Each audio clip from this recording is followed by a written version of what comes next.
NEET रद्द होने के बाद सुप्रीम कोर्ट पहुंचा मामला। 10 दिन में जारी हो सकता है नया नीट शेड्यूल। देश की सबसे बड़ी मेडिकल प्रवेश परीक्षा नीट यूजी 2026 को रद्द किए जाने के बाद अब पूरा मामला सुप्रीम कोर्ट तक पहुंच गया है। पेपर लीक और परीक्षा में धांधली के आरोपों के बाद लाखों छात्रों का भविष्य अधर में लटक गया है।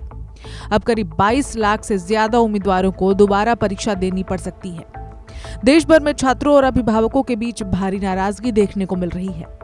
नेशनल टेस्टिंग एजेंसी यानी कि एनटीए पर लगातार सवाल उठ रहे हैं। सोशल मीडिया पर वायरल हुए कथित प्रश्न पत्र, स्क्रीनशॉट और कई राज्यों से सामने आए रिपोर्ट्स ने इस पूरे विवाद को और बड़ा बना दिया है।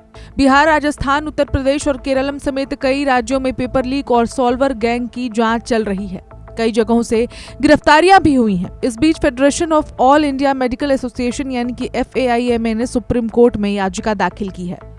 याचिका में नीट यूजी 2026 को सिस्टमैटिक फेलियर बताया गया है। साथ ही एनटीए को हटाकर न्यायिक निगरानी में दोबारा परीक्षा कराने की मांग की गई है। सुप्रीम कोर्ट अब इस मामले की सुनवाई कर सकता है और आने वाले दिनों में बड़ा फैसला सामने आ सकता है। उधर एनटीए के डायरेक्टर जनरल ने संकेत दिए हैं कि नया एग्जाम शेड्यूल 7 से 10 दिनों के भीतर जारी किया जा सकता है।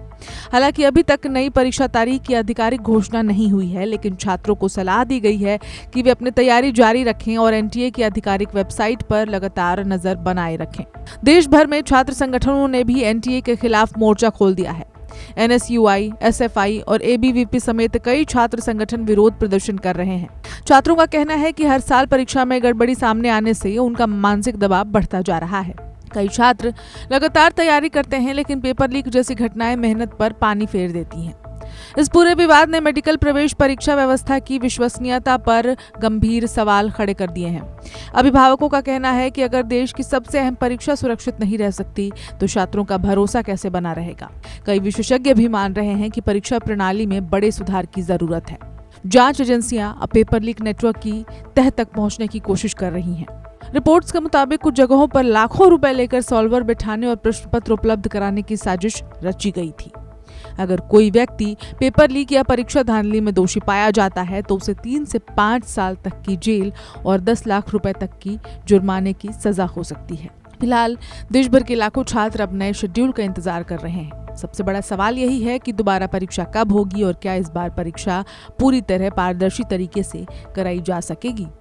सरकार और सुप्रीम कोर्ट दोनों की नजर अब इस मामले पर बनी हुई है। इस खबर में फिलहाल इतना ही, लेकिन आप क्या सोचते हैं हमें कमेंट में जरूर बताएं और देश दुनिया की बाकी अपडेट्स के लिए देखते रहें one India Hindi. Subscribe to One India and never miss an update. Download the One India app now.